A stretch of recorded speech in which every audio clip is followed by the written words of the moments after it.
Joan Van Haf, lectrice, autrice et éditrice de romance. Je suis angolaise, je suis portugaise et je suis une immigrée.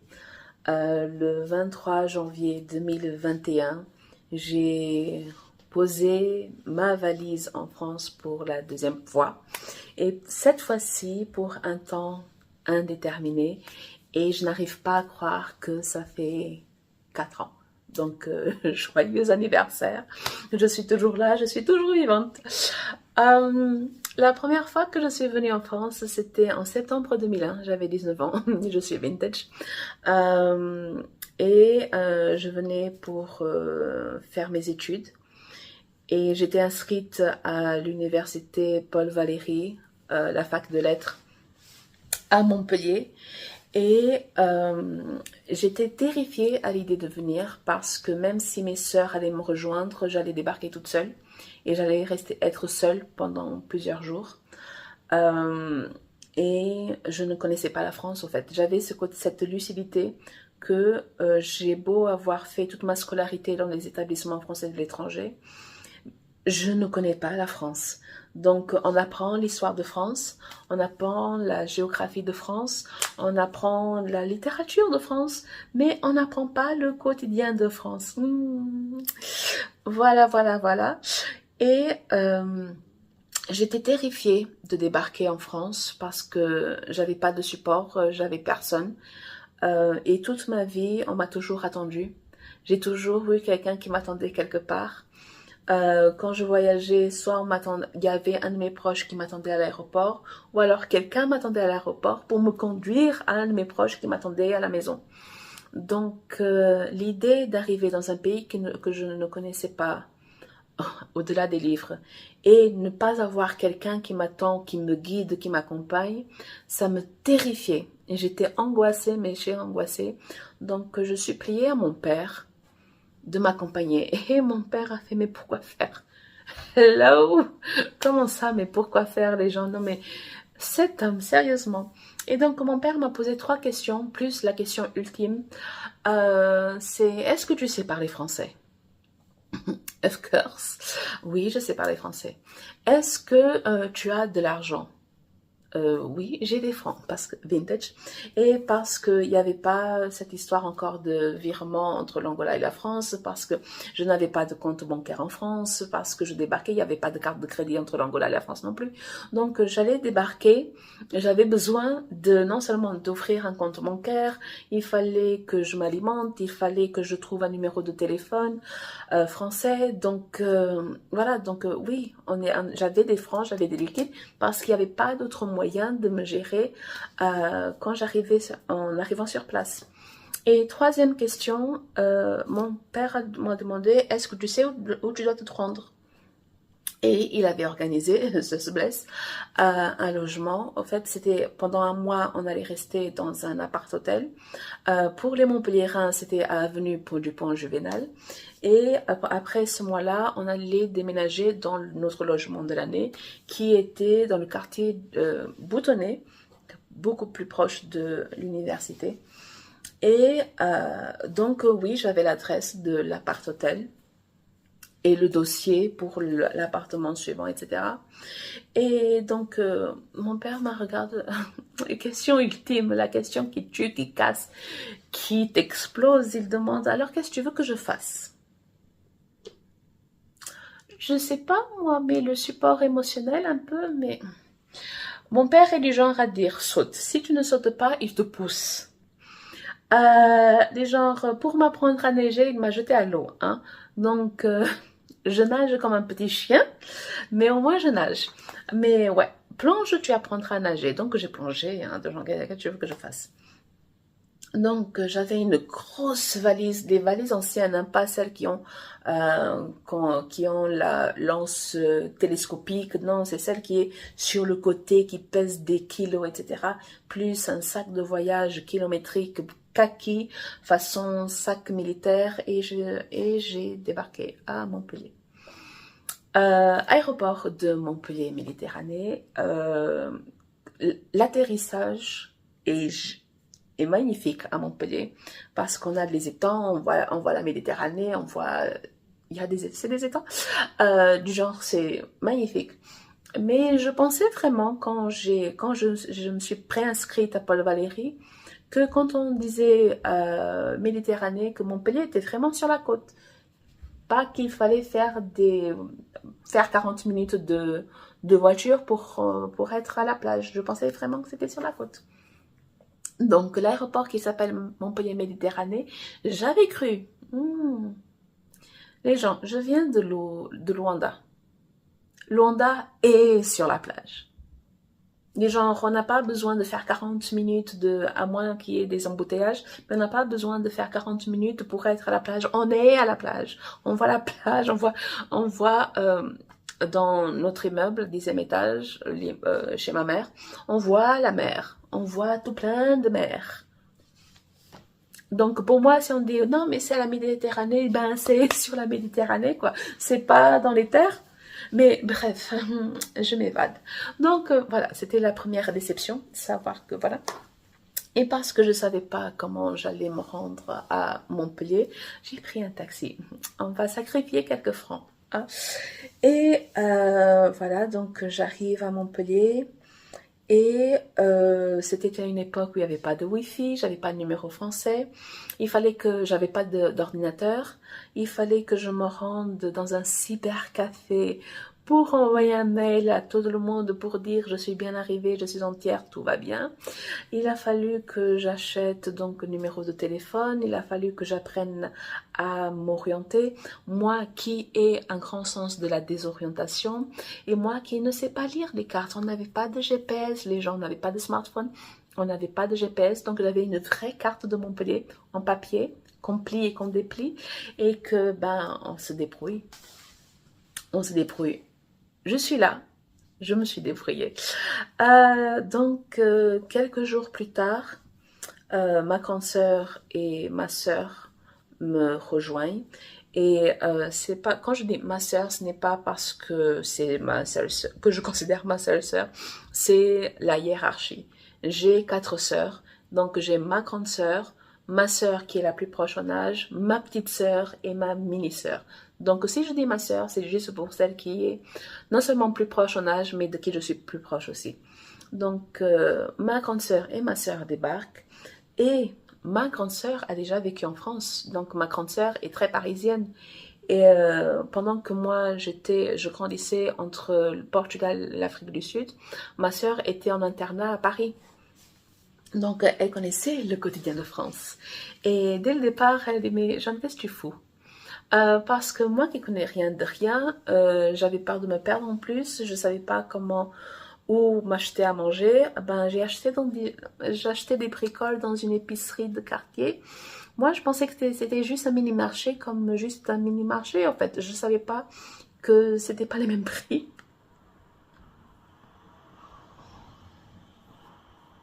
Voilà, voilà, voilà. Et ma sœur a fait, bah non, n'achète jamais rien dans une épicerie de quartier, juste pour dépanner encore très rarement. Tu vas dans un supermarché. Ah, ok. Donc on est allé dans un supermarché. Je n'arrive pas à retrouver le nom. Je me souviens que l'enseigne était rouge et bleue, mais je ne me souviens pas du tout du nom de l'enseigne. Et donc, c'est ma sœur, ma grande sœur, qui commence à nous apprendre la vie à la française, quoi. Plusieurs jours avant quand j'ai débarqué, mais voilà. Donc, la première fois que j'ai mis les pieds en France, c'était en septembre 2001.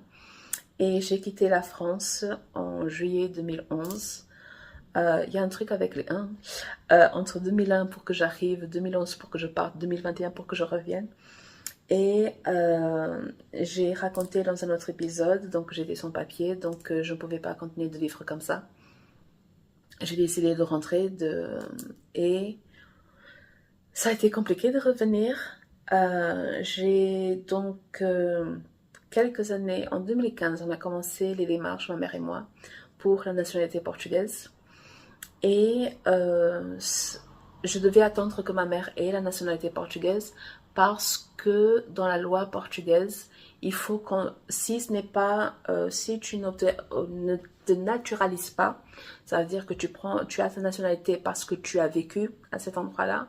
Si tu ne, ça va, tu peux demander la nationalité en deuxième degré. En fait, je sais pas, je m'exprime pas très bien en français à ce sujet, mais en gros, c'est tu as besoin d'un deuxième degré pour demander la nationalité. Donc, ma mère a demandé la nationalité portugaise via son grand-père paternel et ça a pris du temps. On a commencé les démarches en 2015. Ma mère a obtenu sa nationalité fin 2017. Donc, c'est fin 2017 que j'ai pu demander ma nationalité. On ne pouvait pas demander avant de toute façon parce que la loi au Portugal a changé, jusqu'à ce qu'on ouvre pour le deuxième degré. Donc là, on s'est engouffré dans le truc.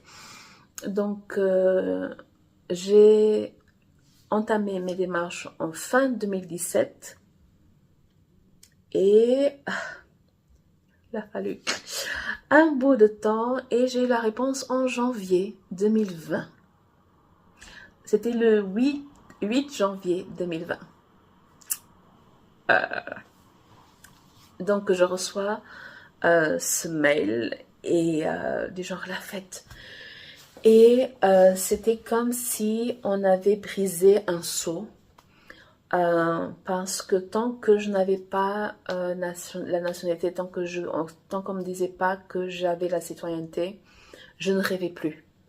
Je ne pouvais pas faire de plan parce que je ne voulais pas vivre en Angola. Je ne voulais pas continuer en Angola. Et je ne pouvais pas, même si je restais en Angola, je ne pouvais pas réaliser certains de mes rêves en Angola.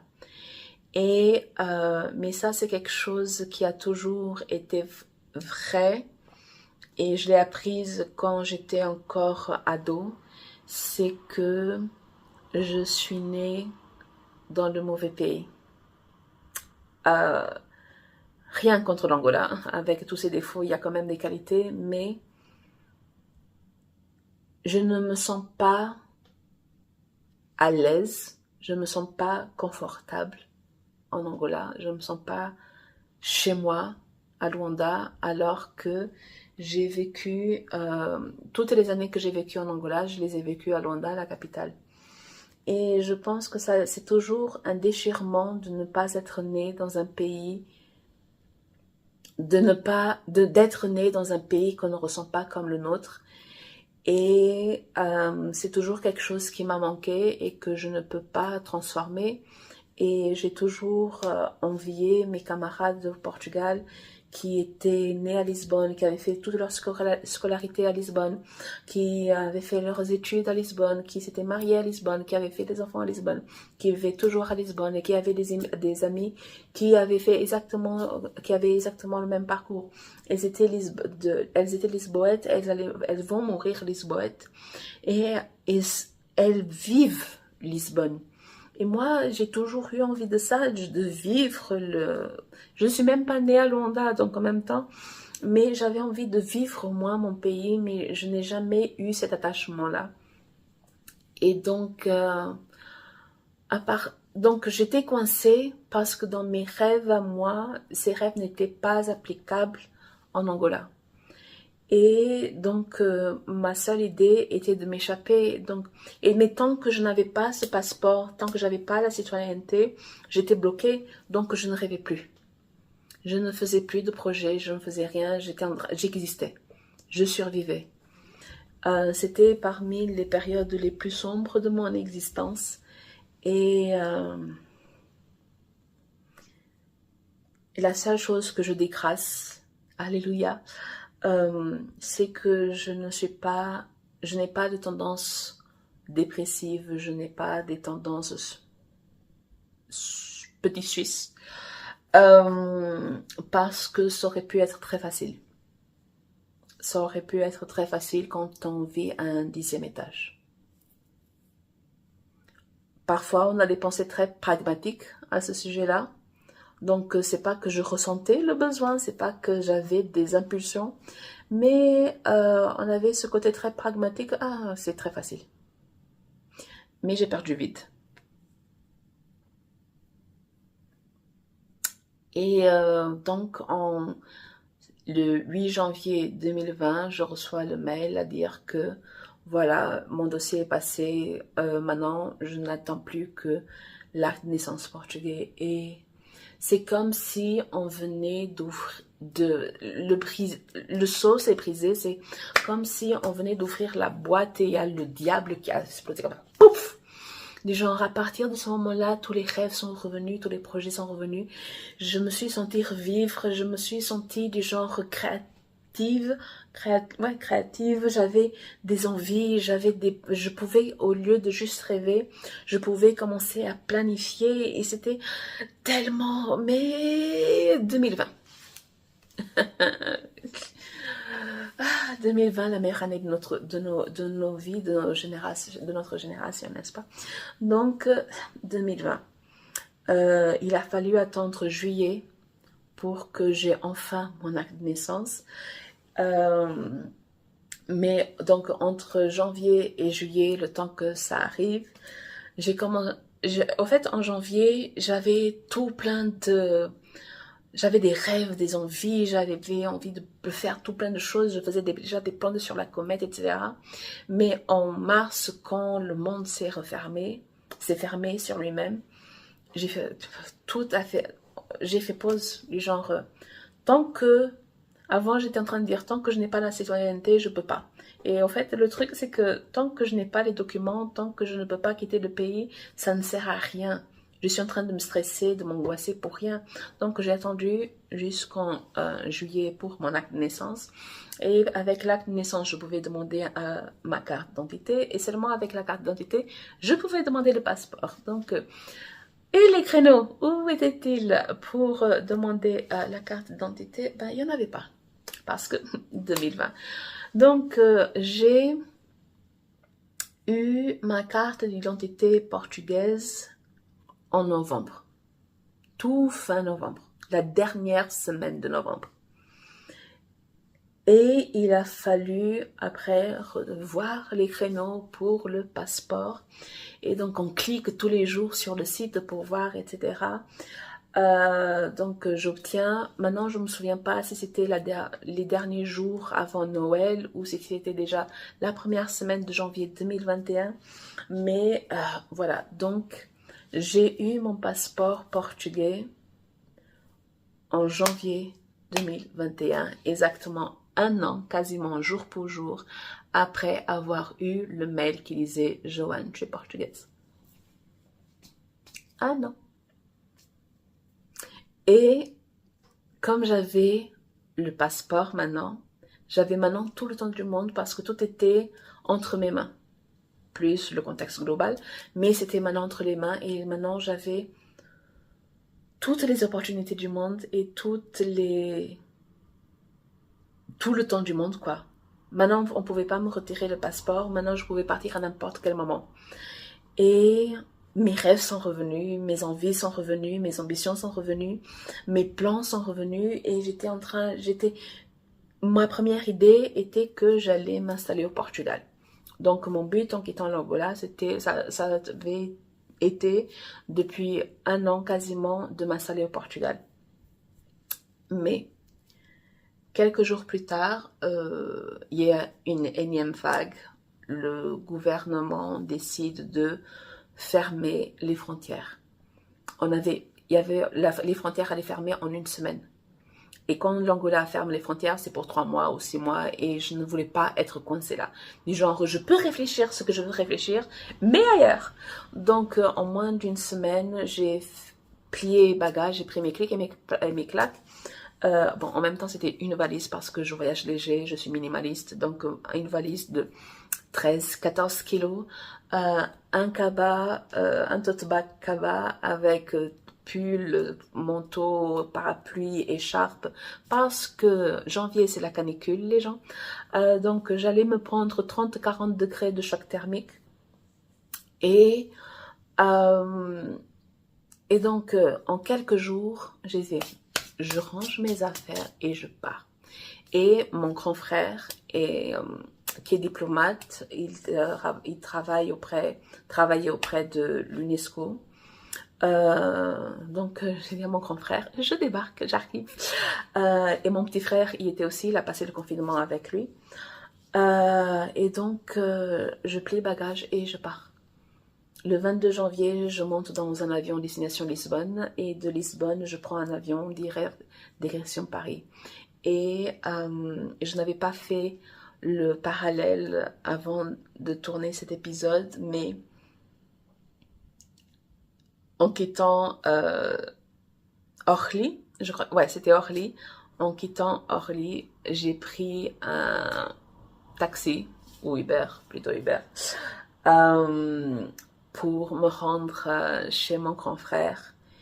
Et je n'avais pas fait le parallèle que 20 ans d'écart, j'ai pris un taxi, une voiture, peu importe, pour me rendre là où je devais rendre en arrivant en France. Donc, je trouvais que ça, c'était mignon. Mais voilà, c'était un voyage stressant parce que le contexte global, on était dans une boîte à sardines, 8 heures de vol, j'ai changé au moins 4 fois de masque. C'était vraiment très compliqué émotionnellement. Et après, on était encore à une époque où on était encore un peu paranoïaque, même à l'intérieur de la maison. Et vu que je venais de passer 8 heures dans l'avion entre Luanda et Lisbonne, après plus 2 heures supplémentaires Lisbonne-Paris, eh ben, j'étais en masque pendant 24 ou 48 heures à l'intérieur de la maison. Je n'ai pas touché mes frères, je les ai pas embrassés, je les ai pas enlacés quand je les débarqué. C'est pas qu'on était paranoïaque, mais on a fait ce qu'on a pu avec ce qu'on avait. Et on ne savait pas mieux, et mieux vaut prévenir que guérir, n'est-ce pas? Donc, je venais de débarquer, j'allais pas prendre des risques inutilement. Et donc, je suis restée à Paris, mais encore en arrivant à Paris, j'avais quand même l'idée d'aller m'installer au Portugal. Mais une fois qu'on est dans un pays étranger, plus de 6 mois, on devient des résidents fiscaux. Et j'ai créé mon entreprise en France. Et je me suis dit, bon, ben, en même temps, j'ai quasiment que des clientes françaises, donc ça fait sens.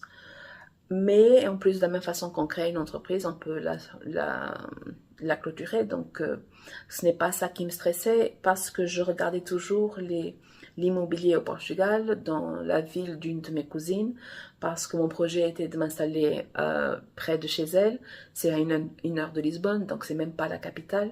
C'est une bourgade, c'est une petite ville avec les maisons blanches et tout ça. Donc, les prix ont explosé. Le prix de l'immobilier au Portugal, c'est un non-sens c'est n'importe quoi. Mais dans ce coin du monde, les studios avaient le même prix qu'un studio à Lisbonne, quoi. Et ça faisait pas de sens. Et à recherche après recherche, je parlais avec ma cousine et ma cousine disait, ouais, non, mais les prix sont stupidement élevés.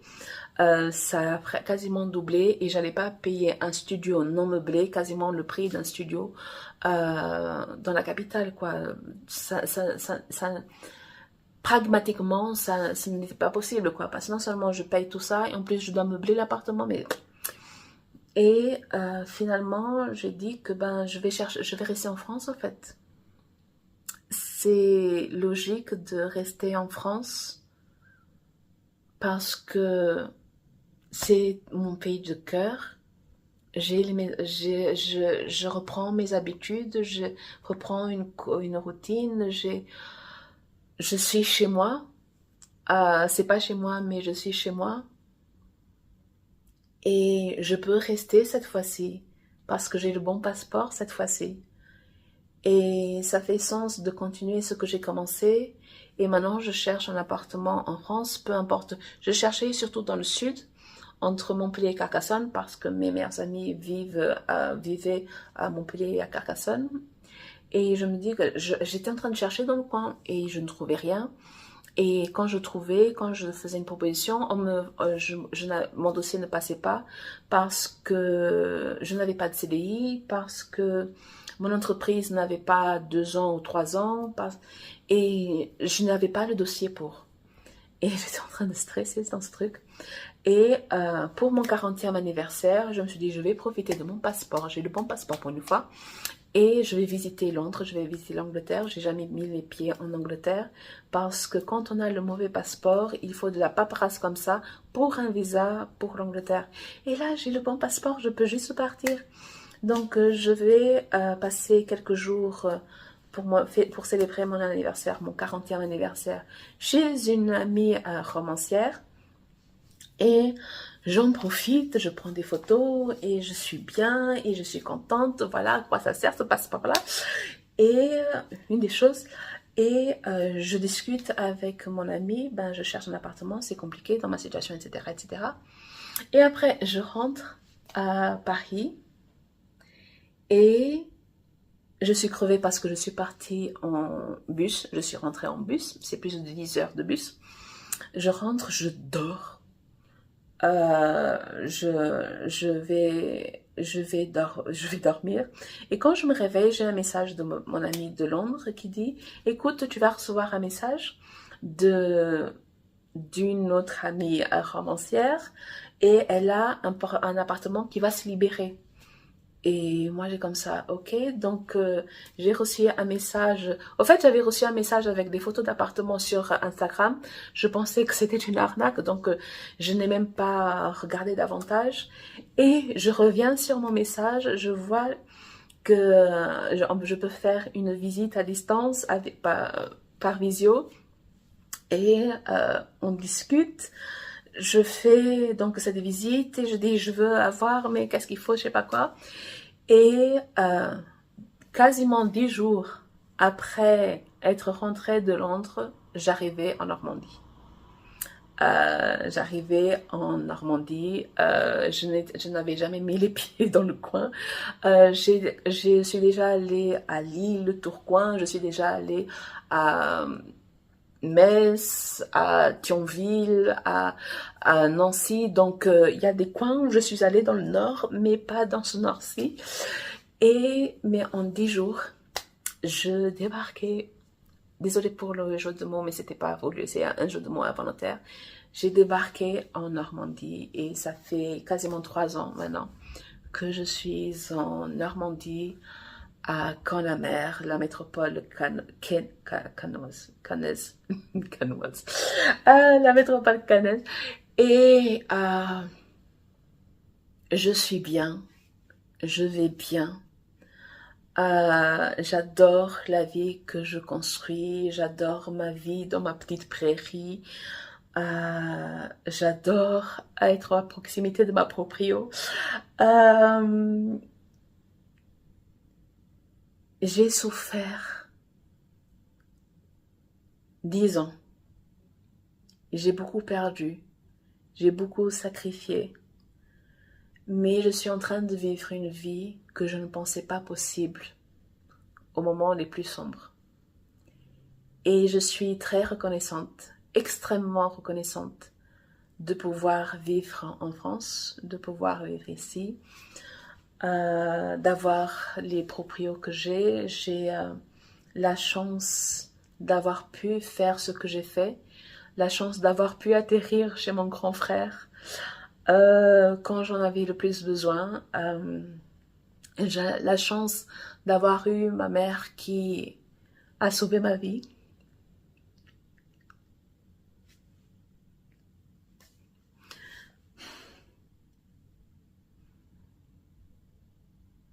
Ça fait donc 4 ans que je suis de retour en France. Et le meilleur reste encore à venir. Donc, joyeux anniversaire. Ouf.